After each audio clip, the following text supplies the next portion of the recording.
મેં શું બનાવ્યું આ મોમોસ પરોઠા. મોમોઝ પરોઠા. મોમોસ વેજીટેબલ પરોઠા. બરાબર કેવી રીતે બનાવ્યા? એડ શીખવાડ્યું તને. એનું જો ડુંગળી, કેપ્સિકમ, કોબીજ, ગાજર, ફણસીએ લેવી હોય તો લેવાય પણ મેં નહીં લીધી. અને આદુ, લસણ, મરચાં. આદુ હા મરચાં. બધું અમુક જે પહેલાં કાઢવું હોય ને એ પહેલાં ક્રશ કરવું. બધું ભેગું જ ક્રશ કરવાનું, અલગ અલગ નહીં કરવાની જરૂર. બહુ પેલી ગ્રેવી નહીં કરી દેવાની, બહુ હા. મોટા નાખવાની એવા જોવું એટલે આપણે આમાં નાખવું પડે. અરે મશીનમાં આપણે બસ. ફટફટ થઈ જાય. બસ એટલું જ નાખું, બે વસ્તુ. હા એટલે બે વસ્તુ છે ને. અને આરી કાઠી હોય એટલે આને થોડુંક વાર લાગે. અને આ કોબી ને કેપ્સિકમ ને એકદમ ઓછું હોય એ ફટફટ થાય. કઈ દો હા ઝીણું થઈ ગયું કે મમ્મી? હવે એક થોડુંક જ તેલ લેવાનું, લીધું છે અડધી ડોકલી લીધો. આદુ લસણ મરચાં અમું આવી છે એટલે અલગથી નહીં રાખ્યું. આમ તો અલગથી રાખવું હોય ને તો સીધું પહેલા વઘારમાં એ નાખી દેવાના. પણ આપણે કીધું બધું હાથે ક્રશ થઈ જાય એટલા બધા. આ તેલ ગરમ થાય ને કશું ને વઘારમાં નાખવાનું નહીં, જીરું ફીરું કશું. ના કશું નહીં. ડાયરેક્ટ શાક.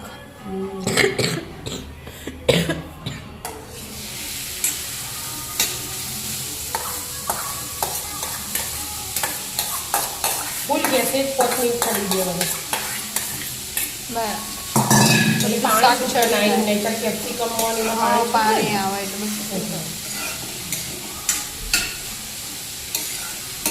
5 મિનિટ કરી એટલે મીઠું નાખવું. હાલ નહીં. નકર પાણી શું તપાસતું ચડવી દો તો ફૂલ ગેસે છે. હા 5 મિનિટ થઈ જાય હા કે મીઠા. જરીક મીઠું. સ્વાદ શાકમાં જુઓ ને એટલું નાખી દેવાનું જરીક નહીં. હા એટલે સ્વાદ જે પ્રમાણે અનુસાર. ખાતા હોય એ પ્રમાણે લઈ લેવાનું. બરાબર. અને મરી પાવડર. મરી. હવે થોડું ધીમું કરવું.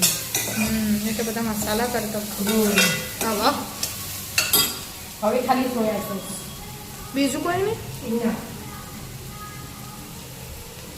બરાબર. સોયા સોસ હા 1 ચમચી. 1 ચમચી સોયા સોસ. હા જો આપણે ટેસ્ટ ગમે ને બહુ આમ વ્યવસ્થિત ખાવું હોય તો વધારે નખાય. બરાબર. હા પણ આપણે શાક જ થોડુંક હોય ને કેટલું થઈ જાય એનું. ચડી ગયું ને બસ બધું. આવું પણ કરી દેવાનું છે. ગેસ બંધ કરી દેવાનું. હા રોટલી લોટ તો બંધ થઈ ગયો. રોટલી લોટ બધી જવાનું.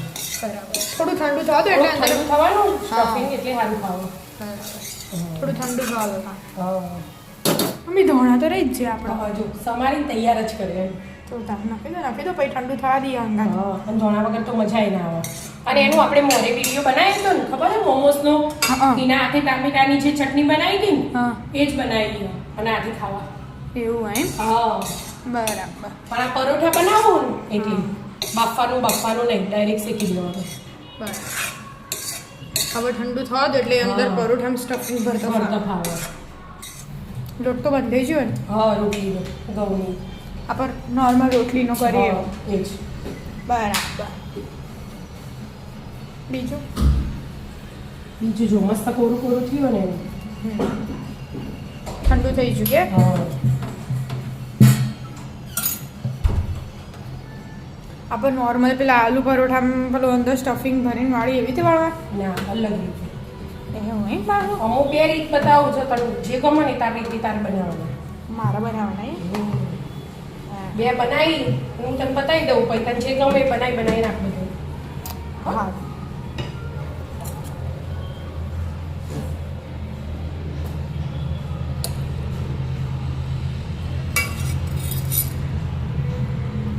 ઉપર બીજી રોટલી મૂકવા વાળું? ના એ વખતે બીજામાં બતાવું. બીજો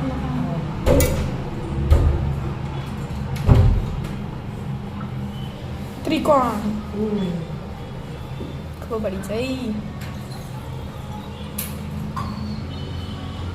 એટલે 2 વાર રોટલી ડબલ આવો. બરાબર. ચમ રોટલી ડબલ આવે? આમ તો આપણે અમુક વાર નહીં પેલું આમ ગોળ ગોળ વાળતા હા હા પછી લોટ આવે ને હા એવી રીતે ના આવે. બરાબર. ઓ વણવાનું એ હમ ભાગી ના જા તો ના ભાગવું તો એટલે તો હું કહું જો હજી થોડુંક સ્ટફિંગ કરવાનું એટલે. જો વળે છે ને તવી બરાબર ગરમ નહીં થયું થવા એનું હમ હવે તેલ પપ્પા. લગાવ્યું. શું બનાવ્યા? મોમોસ પરોઠા ક્યાં પરોઠા? મોમોસ પર મોમોસ. આપણે મોમોસ બનાવ્યા હતા ને એર્યું સ્ટફિંગ હા. પણ પેલું હા, મેદામાં ખાધું તું આ હા. ઘઉંના લોટમાં આ ખાવા ઘઉંના લોટ. આમ પેલું બાફીને ખાધું તું આ શેકિંગ ખાવા હા. રોજ રોજ નવું નવું ખાવા મળે ને બસ મજા કરો મમ્મી રાજમાં મોમોસ પરોઠા. હા. સરસ. આમાં થાય ને ચપીનું શાક નહીં ખાવું હતું કેપ્સિકમનું શાક નહીં ખાવું હતું એટલે આ બધું ગાજરનું શાક ને કે આમ તો આપણે લીલી ડુંગળી ગાજર નહીં બનાવીએ એવું કશું છોકરાઓ ખાવું નહીં હતું એટલે આ બધું શાક આવી જાય હવે. એટલા માટે બીજા મસાલા એ ના આવો અમુક ચીઝ પનીર એવું એ નહીં નખવાનું એવું નખવું હોય તો નખાય પણ આપણે નહીં નખવી એટલે ઓકે. હા જેમ એક પટલી રોટલી વળી દીધી ને હમ હવે બીજી પટલી રોટલી વળી દે બે ઉપર ઉપર મૂકી દે હા એ મેં કરે એનો મેં છે રીત જેને ફાવતી હોય અમુક ના ફાવતું હોય છમ તો પછી હા. સ્ટફિંગ ભરીને વણ તો ફાવ ના ના ફાવ ખાવો થઈ એ જ. એટલે આ પેલી રીતે કરા ગેસ એકદમ ધીમો રાખવાનો એટલે મસ્ત કડક થાય કડક થાય જો આ સાઈડમાં થઈ જાય વચ્ચે નહીં હા થયું વચ્ચે નહીં થાય. મસ્ત ક્રિસ્પી થશે અંદરનું તો શેકેલું જ છે એટલે વાંધો નહીં અંદરનું તો ચડી ગયેલું હોય. હા અંદરનું તો ચડી ગયું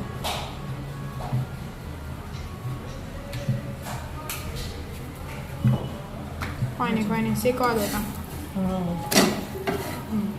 થઈ ગયો પરોઠો તૈયાર હા, ધીમા ગેસે ચડાવો એટલાના બીજાનો વાળો ઉતાર તો થઈ ગયો હશે થઈ ગયું મસ્ત થઈ ગયું કટિંગ કરો વચ્ચે જ દેખાશે હા, બધું કરી. સ્ટફિંગ એક જો એનું હું નાની હતી ને જ્યારે રોટલી વણતો શીખી હતી ને એટલે બનાવતી હતી ને એ રીત બનાવતો તમે તો ડાયરેક્ટ આવડી જાય રોજ જોવો ને મને એટલે પણ અમારી મમ્મી તો ખેતરમાં જતી ને એટલે અમે ખાસ જોતા ના બરાબર એટલે બીજી મૂકી દેવાની અને મસ્ત મજાનું પાડી દેવાનું પહેલા આવી રીતે બનાવતા વધારાનો વધારાનો લોટ. નીકળી જાય અને વણવું એ ના પડે એમ બરાબર. એટલે મસ્ત થઈ જાય જો થઈ ગયું બરાબર મસ્ત માપનું હવે આને ચડાવવાનું આ થઈ ગયું હવે આ કટિંગ કરો